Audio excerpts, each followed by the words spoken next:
Alright, mga ka-plastic. And this is me again, Big Sue. Right back at it again with another content. At isa na naman viral ang ating tatalakayin ngayong araw na ito o gabi sa inyong lugar. At ang tatalakayin po natin mga ka-plastic ay ang tungkol dito sa nagba-viral na naman sa social media na kung saan itong si Nico David ay sinugod ang mga DDS supporters during the rally nung nakaraang tensyon doon sa Senado. Mga Miyerkules yata ng gabi yun. April 13, kung di ako nagkakamali. At ito po ang nangyari sa kalagitnaan ng tensyon doon sa Senado. At I think it's doon yun kasi biglang sumugod itong ating bida na si Nico David at pinagbubuli niya mga DDS supporters doon. At kinuyog naman siya. Wala naman siyang talagang ipinakitang maganda. So bago ang lahat, luma ang iba mga ka-plastic. Panorin muna natin ang reaksyon ni Ron Samaniego, ang ating bida rin. Tingnan natin kung anong sasabihin niya about kay Nico David mga ka-plastic.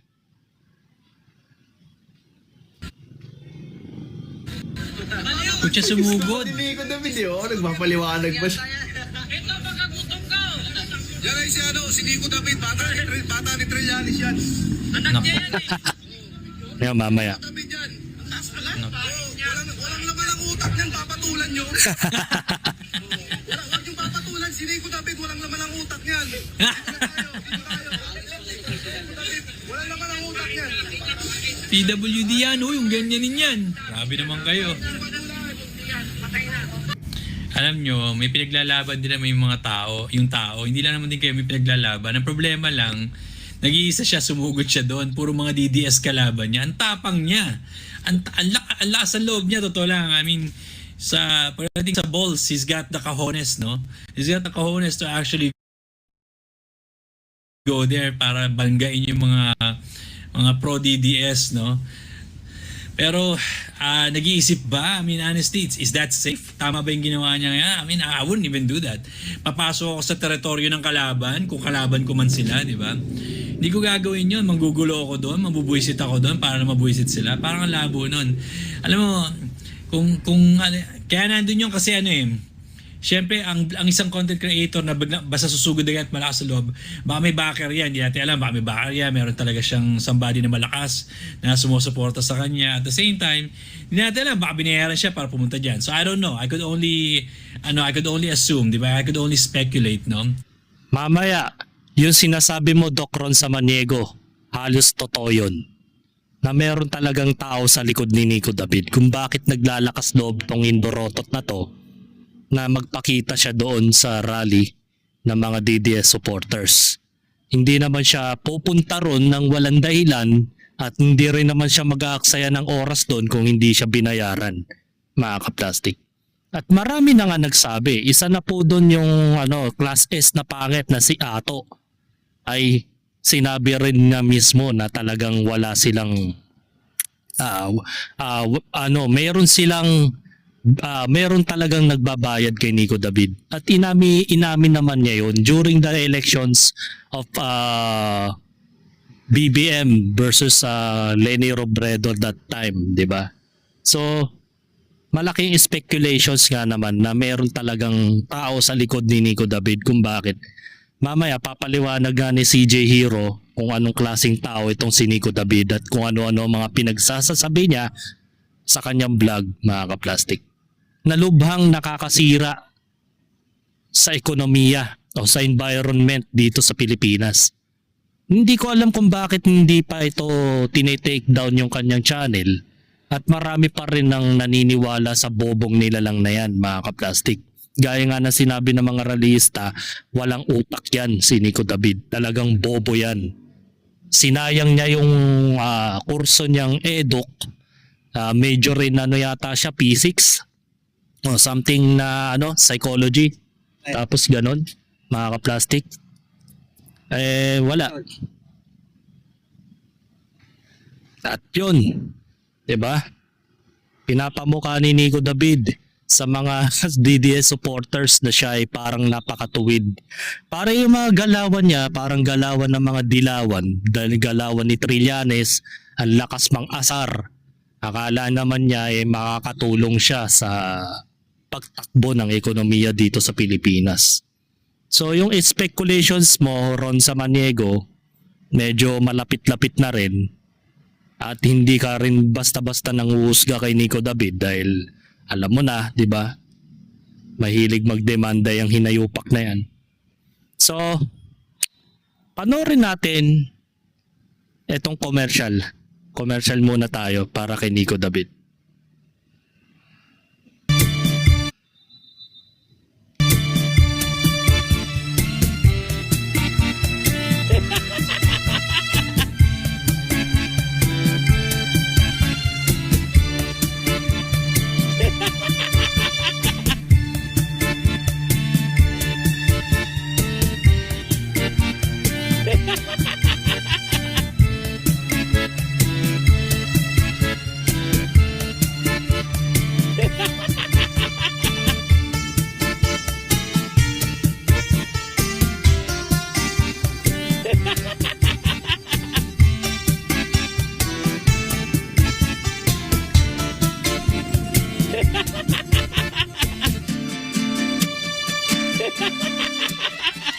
Pinipilit pa niya yung mga bata.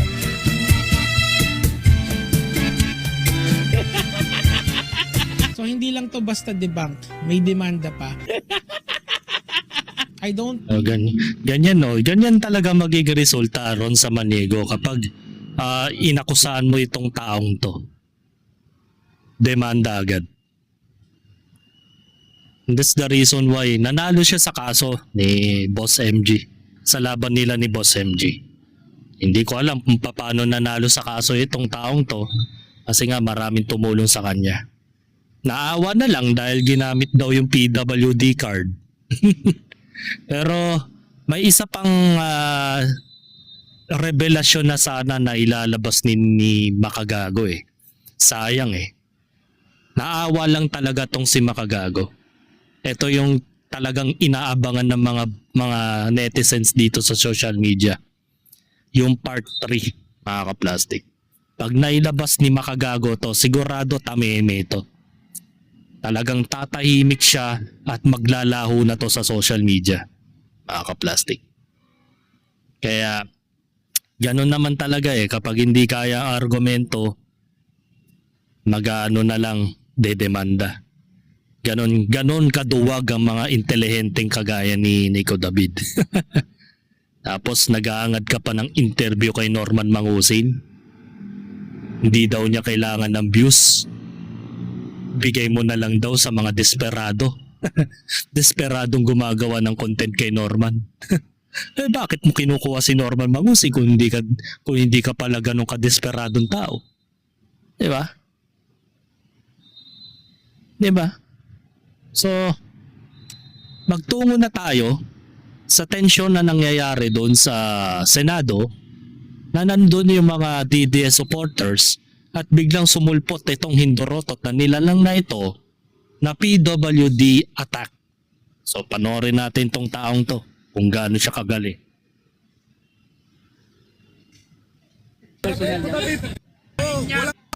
Hindi ba yan ang natawag doon, pare? Hindi ba yan ang natawag doon, pare? Bata ni ano? Talent fee na yun kung nagkakahamon ka ng sige. Boss, tingnan mo naman nakakaralyales siya. Sanay ka kasi bayaran. Sanay ka yata sa bayaran eh. Hindi ganon, hindi ganon. Tama na yan, pre. Tama na yan. Minamali mo na. Ayaw namin. Iniiba mo na naratibo eh. Iniiba mo na naratibo. Iniiba na rin naman naratibo ah. Saan? Saan na may iniiba na naratibo? Saan? Baliw ka pare. Eh, wag niyo patulan. Sayad ka. Relax. Sayad ka pala, nagpapatulan ka. Balik na natin sa pwesto niyo. Ba't ka kasi pumunta dito? Alam mo na dito ka Duterte supporters eh. Huwag na nga pulay. Lasing. Huwag na nga pulay. Lasing. Papapasin lang yan, chismoso lang yan eh. Lasing yata yan. Ito, baka gutom ka. Yan ay si Nico David, bata ni Trillanes yan. Anak niya yan eh. Nico David yan. Ang taas pala. Walang laman ang utak niyan, papatulan nyo. Wag yung papatulan si Nico David, walang laman ang utak niyan. Dito na tayo. Nico David, walang laman ang utak niyan. Bahay niyan, bahay. Wag yung patulan. Patay na. Boom! Patulan niya, walang laman ang utak niyan. Sinasadya niya. Business lang yan. Laki bayan siguro.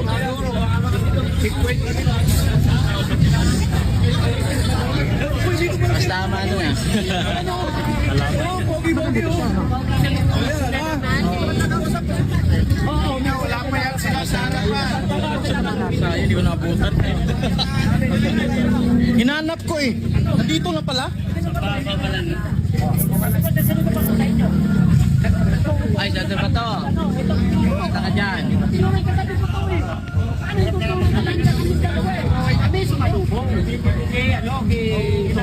Nakasar lang yun. Hinarangan. Ano, nung uminto si Soto, tsaka kami lumapit. Ganon ang nangyari. Grabe, no? Tapos may imprenta pa siya ng damit na mukha ni Trillanes. Talagang bugok talagang tong taong to, mga kaplastik eh. Pero mo iniidolo niya yung taong sumisira sa gobyerno. Para si Joma Sison lang yan eh, leader ng komunista. Na wala nang ibang matino para sa kanya kapag kahit sinong presidente. Lahat na lang ng presidenteng umuupo sa Malacanang o even na hindi presidente basta kalaban sa politika, umeentrada yung tarantadong nila lang na to. Tapos ito, nagmamana sa ugali ni Trillanes na wala namang kakwenta-kwenta ang pinapananaw sa buhay. Diba? Isipin mo, bakit ka pupunta doon? Ang lakas ng loob niyang pumunta doon. Parang ang gusto niya mangyari, saktan siya doon, bugbugin siya, then magpapile ng kaso. Ganyan kasi ang ugali niyan, yan taong yan. Mahilig kasi siya sa mga ganong argumento. Mahilig siya sa mga bagay na kapag pinatulan mo yung kanyang argumento, magdedemanda. Parang nang aasar siya. Ganyan kasi mga ugali ng mga demonyo eh. Ang lakas mang asar. Alam niyang galit na mga DDS supporters sa maling pamamalakad dyan sa Senado. Dahil yung mga araw na yon, dahil balak ngang arestuin itong si Senator Ronald Bato de la Rosa, hindi nga natin alam kung aarestuin ba talaga nila o may plano sila for assassination eh. Kasi may nangyaring tension putukan eh. Hindi pwedeng sabihin palabas lang yung putukan para ma-interrupt yung mga media at mga rallyista para habang nagkakagulo si Bato daw makakalabas ng walang kahirap-hirap. So napaka-imposible yon kasi kung papanorin nyo ng masinsinan yung nangyari, yung mga NBI nakapaligid na po doon sa GSIS area. So paanong mangyayari na may mangyayaring interruption doon? Hindi totoo yun, mga kaplastik. May plano talaga sila. Igaya nga ng lumabas sa chismis na gawin ninyo sa lahat ng inyong makakaya. Gaya nga ng pinost. Patay man o buhay, hulihin nyo si Bato. Protocol pa ng Pangulo yun, mga kaplastik. Diba? Sabi ni Joseph Chris, tangnan ano na yan, half penguin, half wild boar. Hybrid po yun, Joseph. Kalahating baboy na nagkatawang penguin. Mga kaplastik. Parang Ninja Turtle ang lakad. Oo nga eh. Wala naman siyang hatchback sa likod. Buti di kayo inihiyan. Ano, di ba? Nagpapapansin lang yan. Actually, hindi lang pagpapapansin ang ginawa ni Nico David eh. Parang intention niya naman masaktan siya ng mga DDS supporters para pag idedemanda niya. Tapos ipamumukha niya sa mga vlog niya na binugbog siya ng DDS supporters at masamang tao talaga yung mga DDS supporters. Yan ang palabas niya. Galing, Antarctica para penguin lumalakad, sana may bumatok. Nako, hindi pwede yon. Madedemanda yung mga taong yan. That's a penguin, he was able to get up to the sea. Abnoy vlogger ni Trililing, mga kaplastik. Pero mo susuportahan mo si Trillanes, eh wala namang ginawang matino yung hayop na yun. Diba? So meron pa pong clip aside dito. So panoorin natin tong isa pang clip.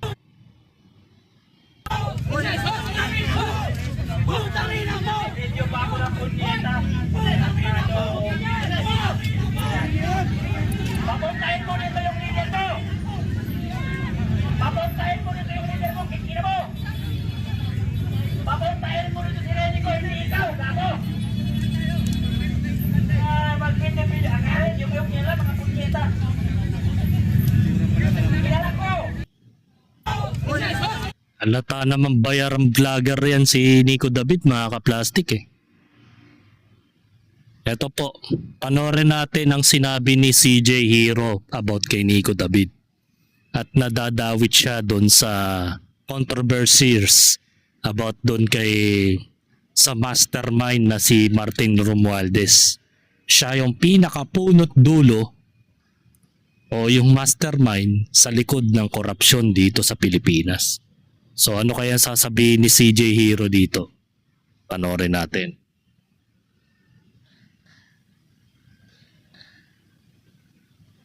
I think it's 12 Titingnan mo, minutes. ang dami-daming narinig mo, yung hinaing ng taong bayan. Have you Dahil ni speaker. May mga trolls pa at influencers na binayaran, allegedly, to defend him. I actually liked how Speaker Romualdez ran Congress. I was actually impressed at how he was able to unify Congress in a lot of major issues. Even the minority and even the independents were supportive of Romualdez's speakership. Ang inaakusahan nila dito, si Boss Martin, sabi, tinago daw. Pero asan ng patunay? Tamo, Boss Martin ang tawag niya. Grabe yung taon to. Hindi ba siya kinikilabutan na yung kinakampihan niyang tao ay napakadami ng nagawang kademonyoan dito sa Pilipinas? Na pinipilit niyang ikubli, pinipilit niyang pinagtatanggol yung taong nasa likod ng pagnanakaw dito sa Pilipinas ng bilyon-bilyong salapi. Tapos sasabihan mong Boss Martin. Grabe ka, Nico David, ano ba ang prinsipyo mo? Prinsipyo mo ba for the sake of money at lahat ng tao gusto maniwala sa'yo? Yan ang rason kung bakit bumababa ang YouTube channel mo. Bumababa ang engagement, bumababa ang mga subscribers count mo na hanggang ngayon hindi umuusad dahil sa kabobohan mo. Nakakatakot ka, Nico David, kapag ikaw ang naging spokesperson ng Malacanang. Pares kayo ni Ante Claire magsalita. Supportive of Romualdez's speakership. Ang inaakusahan nila dito, si Boss Martin, sabi, tinago daw. Pero asan ng patunay na tinago talaga? Di ba ang sinabi ni Mike Defensor nung isang buwan o 2 buwan ago, nasa Marines daw. Ngayon, balik na naman kay Romualdez, di ba? Hindi nyo makasuhan si Martin Romualdez. Makalilinis talaga yung pangalan ni Martin Romualdez kung wala siyang maharap. Alam nyo, hindi nyo madadala sa korte yan. Kaya puro press release at puro drama lang ang ginagawa din yung dalawa. He publicly stated that he had no hand. Sa pato in the si Biden. Palsis, gago yun eh. Defense ni former speaker. And fortunate for him, maybe baka yun yung reason bakit yun yung defense na pinipili niya. Talagang wala kasing malilink sa kanya. sa BICAM or sa small committee. He was not silent. Talaga? Hindi lang siya humarap himself. And to me, that says he is a coward. Duwag siyang humarap sa ating lahat para sagutin ang mga katanungan. I did not hide, I did not run. I did not evade scrutiny. I faced it head on within the proper channel because I know there is no evidence that proves I committed plunder, conspiracy to commit plunder, or Kalokohan. any similar offense that the Ombudsman may be contemplating against me. He distanced himself from the issue para makalimutan natin ang alleged role niya sa corruption. That is a classic PR crisis management move na malamang sa malamang taxpayers din ang nagba. O, di ba? In short, ganyan naman talaga kapag nahuhuli. Umiiwas sa mga aligasyon na para bagang bahala kayo dyan. Hindi na namin kasalanan yan. Kung sino man yung tinuro, yun lang ang makukulong. Parang ang nangyari kay Sara Diskaya at kay Kerwin. Diskaya, Kerwin ba yun? Diba? Yung sa mag-asawang Diskaya na sila ang naging sacrifice goat sa lahat ng mga nangyari. Siyempre, sino ba naman ang mapuputukan kapag pagdating sa pagnanakaw ng mga budget? Siyempre, ang mga kontraktor, wala namang magagawa yan mga kaplastik kundi makisama sa mga magnanakaw na nasa taas. Dahil kung hindi sila makikisama, ang tendency nun, hindi na sila kukunin as a contractor ng gobyerno. Nagets nyo, mawawalan sila ng proyekto. Wala na silang trabaho. Kaya wala silang magagawa kundi kainin na lang nila yung pride at makisama na lang sa mga dorobong nila lang na yan. At pakibagayan na lang, total nakikinabang din naman. At tama yung sinabi ni CJ Hero dito, mga kaplastik. So meron pa. I think it's dito. Constitutionally tasked to examine expenditures, but the Congress and Senate nilimitahan how closely COA could look. So again, paanong kukwestiyonin ng COA ang budget ng Congress? Actually, O, isa pa yan, yung COA. Paano nga naman ko i-questionin? Diba? Minsan kasi ang mga congressman, hindi nag-i-issue ng mga resibo yan. So bakit pumapayag ang COA na walang resibo ang kanilang mga projects? Para mayroon kayong transparency at liquidation kung sakaling may mga discrepancies, may mga exceed, may mga sobra, may kulang. Diba? Bakit pumapayag ang COA? So maybe mayroon din silang ginawang kalokohan. Hindi natin alam. Kasi sobrang napakahabang laban nito para sa ating pinaglalaban mga kaplastik. Sobrang napaka-critical. Hindi natin pwedeng husgahan ng bawat even na COA. Kahit ang COA walang magawa Kasi putya, nasa mataas na posisyon yung kalaban nila once na pumalag sila. Bakit mo nga naman nahanapan ng resibo kami? Binibigay na naman namin yan sa mga proyekto na pina-implement namin sa mga bawat region, sa mga kongresista. Diba? nagtry pa nga na mag-compromise ang COA. Sabi nila, ito-tolerate nila ang liquidation by certification only for relatively small operational expenses, hanggang 500,000 pesos, but subject to audit pa din. Anything more than that, kailangan na ng full supporting documents. Nasunod ba? Of course Hindi. not. In a resolution earlier published by COA, the deadline for all agencies to settle their unliquidated funds is today, January 31st. Hindi talaga nila ma-liquidate, no? Lalo na yung mga malalaki. Magkakaso kami. Sabi ni Leviste, hindi kailangang resibuhan ng MOOE, kaya pwede raw Ito, tarantado rin to si Libiste. Hindi daw kailangan resibuhan. Bakit hindi kailangan? Isipin mo, napakasimpleng bagay lang yung kailangan natin ng resibo. Sa lahat ng binibili natin may resibo. Kahit candy pa yan. Naka-update yan, naka-liquidate yan na may resibo. 'Di ba? Tapos yan, bilyong-bilyong halaga hindi pwedeng issuean ng resibo. Sus naman, wag naman kayong ganyan mga ka-plastic. Noon pa yan, panahon pa ni Arroyo, bago mag-Pinoy. Naganap na talaga ang mga ganyan. Hindi nag-i-issue ng resibo. Kaya nga hindi mawala-wala ang mga sakuna dito sa Pilipinas eh. Tulad nito, no, nakaramang kailan ba yung unang patak ng ulan ngayong Mayo? May 16. Noong May 16, nabalita sa media, ang Las Piñas, yung Pasay, yung SLEX, binaha. Pero unang araw pa lang ng ulan yan. Hindi naman ganun kalakas ang rainfall natin. Parang normal lang po yung rainfall nung May 16.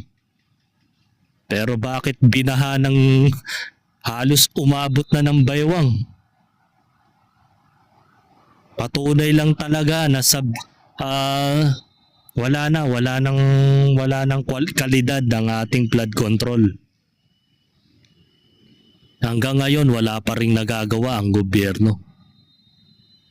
Nasa hearing, nasa Senate, nag-aaway-away, habang tayo nag-aantay na lang ng himala kung meron pa bang mangyayaring pagbabago mga ka-plastic, pero wala na. Tingnan natin Sa NEP, dito. Naging 21.57 billion pesos ang budget ng Congress sa GAA. Ibig sabihin, nagdagdag ang Accounts Committee headed by Pulong Duterte ng 6 billion pesos. Medyo nakakagimbal, di ba? Take note though, recovering pa tayo sa pandemya at that year. At dahil presidential election year yan, alam ng House leadership na pagdating ng June 2022, ang makikinabang na sa budget na yan ay ang 19th Congress. So ang nagmana ng budget na yan ay ang House ni Martin Romualdez.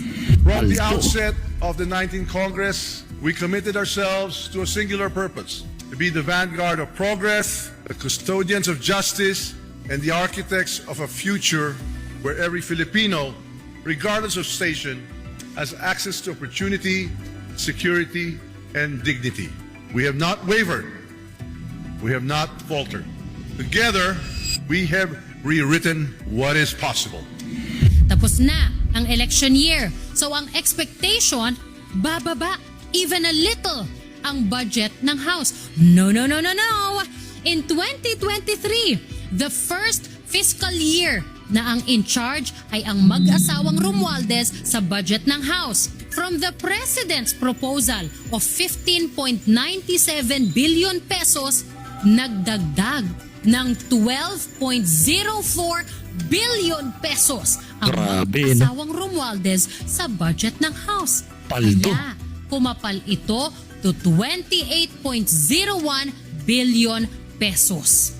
Doble pa sa dinagdag ng House when Pulong was chairman of accounts. And in Isipin mo yung mga ka-plastic, no? 28 billion. Parang hindi natin naramdaman ng mga panahong yon. 'Di ba? May nakita ba kayong infrastructure na napaganda nila during the 2023? Sino na ba yung presidente natin yan? Si Bongbong Marcos na. Hindi na si Duterte yan. 'Di ba? Nakita nyo, mayroon bang nangyaring pagbabago sa Pilipinas? During the administration, current administration, mga ka-plastic. Nasaan ng 28 billion na yan nung nangyari yun, mga kaplastik? Grabe, no? Kung makakamal sila ng ganong kalaking budget, parang kala mo nanghihingi lang ng pera sa magulang, no? Sobrang gulang. Nasaan na ba yung kay Nico Sa David? item na yan para sa tumatag. Hindi pa natin alam dahil wala pang COA report. Pero ng House members. Socio-cultural related activities of HREP.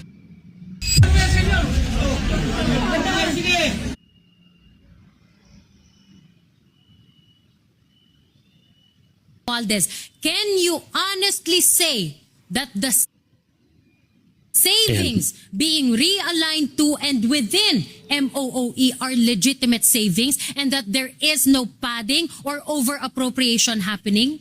Savings must be incidental to execution. Hindi po ito dapat designed into the budget. Ang dami na nga ninyong perks eh. Hindi pa enough? Samantalang yung mga tatay ng mahihirap na pamilya natatanggalan ng dignidad sa pagpila para sa ayuda sa gasolina. Tama. Kayo, pataas ng pataas ang budget. Ito yung di naisip ni Nico David eh. Yung mga taong matagal nag-aantay sa mga ayuda. 'Di ba? Yan kasi yung mga pambulag na mga politikong pulpul eh. Yung ayuda. Hindi naman kasi ayuda ang solusyon sa kahirapan, mga kaplastik eh. Alam mo ang solusyon, gayahin mo yung Singapore.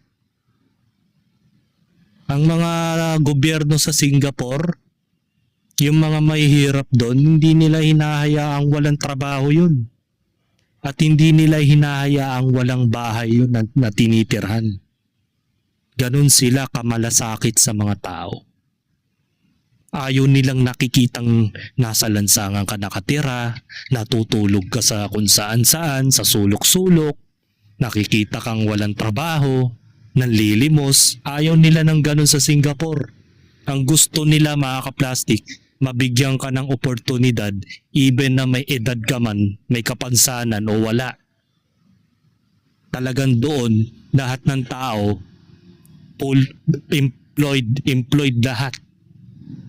Hindi naman na totally lahat. Siyempre, hindi naman bata kasama doon, di ba? Yung mga talagang disabled na, hindi na talaga makakapag-able na magtrabaho. Pero lahat ng mga tao doon, hindi nila pinapalawig yung gobyerno ng Singapore sa pamamagitan ng ayuda para ma-relieve lang yung panandaliang hirap. Yun nga lang, pumila ka nga lang sa ayuda, nakakatanggal na yan ng respeto sa sarili, mga kaplastik eh. Isipin mo, pupunta ka, pipila ka sa barangay, makikita ka ng kapitbahay mong may kaya na humihingi ka ng ayuda. Di ba nakakahiya yun? Tatawanan ka ng karamihan, tatarantaduhin ka, ichichismis ka ng kapitbahay mo. Ito, si Aling Nena, pumila doon sa ayuda, wala na siguro makain. Umaasa na lang sa ayuda. Kasi patugan yung pamilya. Di ba?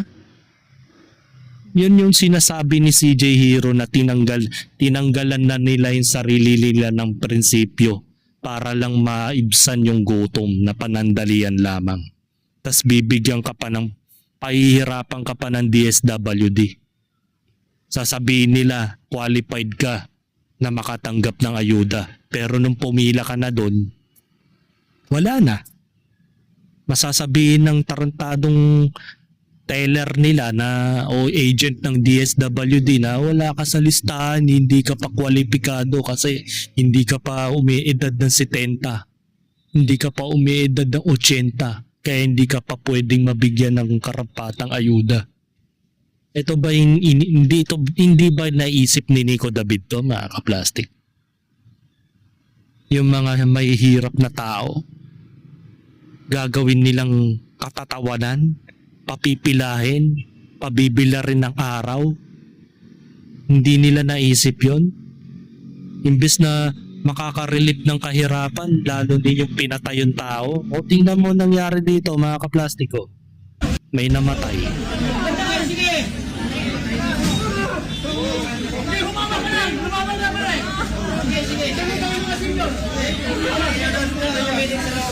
Yan, isipin mo, Nico David, yung mga Tapos nangyayari. Ang biktima si Martin Romualdez, ang kawawa si Martin Romualdez, ang inaapi ay si Martin Romualdez. Anong explanation para sa napakataas na allocations pero mababa ang liquidation sa COA? Honest mistake? Tama. Late reporting?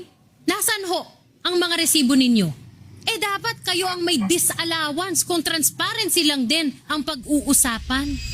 Meanwhile, taon-taon, pataas ng pataas ang cash in bank ng Congress.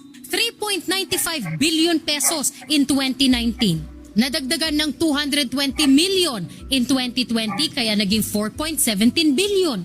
Nadagdagan ulit ng 2.5 billion pesos kaya naging 6.67 billion pesos in 2021. Nadagdagan ulit ng 3.8 billion pesos kaya naging 10.47 billion pesos in 2022. Nadagdagan ng 8.19 billion pesos kaya naging 18.66 billion pesos in 2023. Nadagdagan ng 8.995 billion pesos kaya naging 27.65 billion pesos noong 2024. Isipin mo, 27 billion. Kung paghahati-hatian to ng mga mahihirap, talagang nangangailangan. Makakagawa na yan ng sariling pabahay. Mabibigyan nyo ng hanap buhay yung tao eh. Mabibigyan nyo ng kabuhayan. Mabibigyan nyo ng tamang edukasyon yung mga anak nila. Sa ganong budget na yun, napaka-imposibleng walang mapabagong buhay yung mga tao. Hindi naman sa ibibigay mo literally yung pera. Ang ginagawa kasi ng proyekto ng Singapore, kailangan talaga binibigyan nila ng hanap buhay yun at the same time, bahay at lupa. Hindi libre yun, kumbaga parang rent to own yung mangyayari. Diba? Hindi nila hinahayaan ng mga pulubi na nanlilimos sa kalsada. Binibigyan nila ng tirahan yun, tsaka trabaho. Tapos ini-educate nila yun. Ganon ang sistema sa Singapore, mga ka-plastic. Ewan ko lang kung meron magsasabi sa comment na hindi ganon yung nangyayari sa Singapore. Pero yun kasi yung aking base sa aking napapanood sa kanilang bansa. Ganon sila. Pero mo sa 27 billion, marami nang magagawa ang gobyerno sa ganong kalaking halaga eh. Pero siyempre, walang konsensya yung taong yun.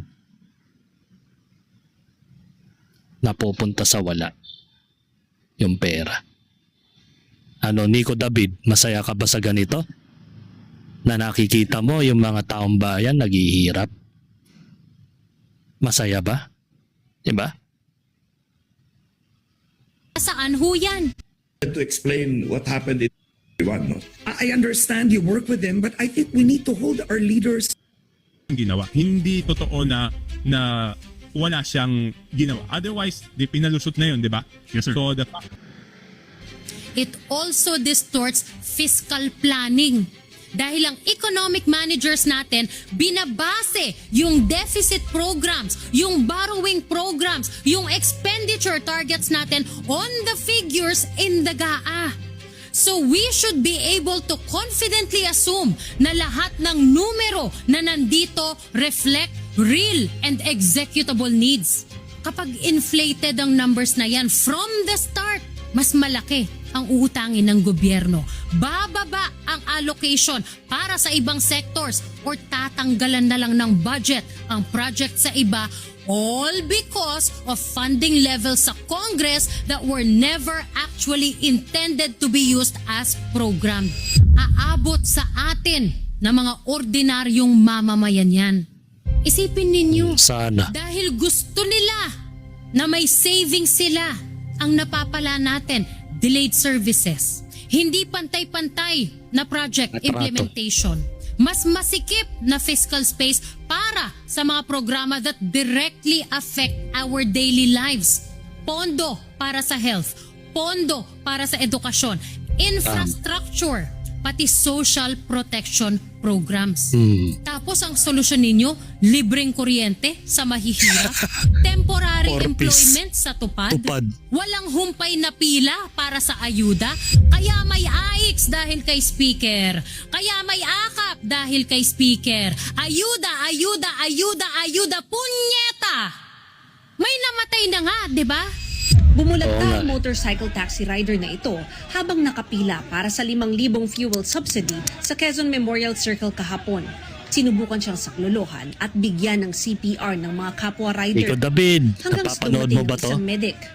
Kalaunan, kinumpirma ng Department of Social Welfare and Development na nasawi ang lalaki. Nag-e-enjoy kayong makita na may pumipila para sa ayuda? Kinikilig kayo na dinudumog ng tao ang paayuda ninyo? Ganyan kaliit ang tingin ninyo sa amin. Tapos sasabihin ni Martin, walang kasalanan? Sasabihin, walang alam sa nangyari sa pera?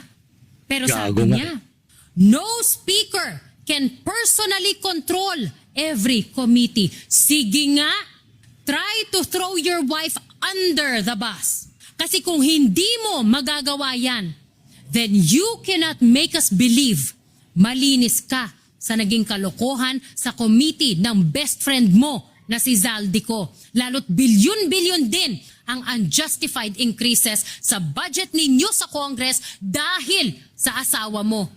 Lahat ng ma-associate sa'yo nasisilipan ng bilyon-bilyong halaga ng anomalya. Yan ba ang biktima? Yan ba ang hindi mastermind? Sa lagay na yan, buwakaw ka. I wish si Speaker Bogie D would be given the freedom to clean up the House and get rid of any latak or influence of Martin Romualdez. Sabi ni Martin sa message niya, matagal na siya sa politika. Madami na siyang nakita at narinig. Madami daw siyang alam. At kung political play daw ito, he will not go quietly and he will not go alone. You think that whole speech was addressed to the Filipino people? Hindi. No. That speech was a warning to his co-conspirators. Tama. I said, sa umpisa ng episode na ito, Martin Laglagan. Romualdez should never be speaker again. I don't think In short, laglagan ang mangyayari. Kumbaga, hindi niya iniisip yung para sa bayan. Iniisip niya kapag nalaglag siya sa sitwasyong yon, idadamay niya yung connection o yung mga nakakonekta sa pangalan niya. Kaya nga maraming nagpanik, di ba, nung nagsalita na si Romualdez. Tapos biglang nagsalita tong kanyang pinsan na tarantado na hindi daw nahuli si Zaldico. Diba, samantalang kakasabi lang niya sa recent post niya na nahuli na raw si Zaldico. Sabay bawi, di ba? Kasi alam niya na mache-checkmate siya kung sakaling matuloy man itong laglagang egg portion na to. Kumbaga, survival mode na yung mangyayari dito. Maaring itong si Romualdez pag nagsalita, 100% basag lahat ang mga aligasyon o kasinungalingang pinagtatakpan sila ng mga peke, mga bayaran na vlogger kagaya ni Nico David. Lahat yan mga kaplastik. Lahat ng mga sumusuporta dyan, laglag yan. Diba? Ito pa po, may mga sinabi pa si CJ Hero dito patungkol kay Nico David eh. that's enough. Sa kung paano nila tayo binabastos, sa kung paano nila pinaglalaruan tayong lahat. Martin Romualdez and everyone in his family and his circle who lied to us and worshipped him like he is God should never be qualified to run for any public office ever again. Dapat lamang na pinapalakpakan natin. Dapat lamang ipagtanggol natin sila. Awit Cavite, mag-ingay! Ulol. Mas maingay, mas mataas Sa ang payan yung bigay! ulol. Mas maingay, mas mataas ang bigay! Yon! Makulong dapat kayong lahat.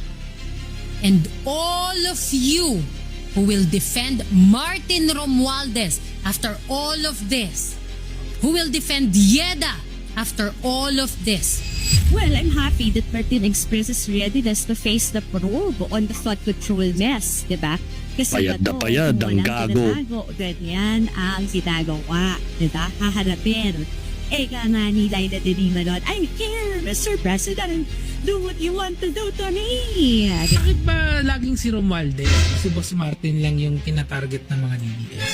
Nagtataka ako rito kasi totoo lang, yung flood control mess kasi wala namang isang tao ang dapat sisihin dyan. Systemic problem siya. Kung kasali doon si Romualdez doon sa sistema na yun, di panagutin nyo siya kung makikitaan nyo ng ebidensya. Okay? Pero na nga eh. Sa ICI. Meron na nga eh. Bakit hindi ka pa rin naniniwala? May ebidensya na nga ni. Diba? Ewan ko dito sa taong ito. Bida-bida effort.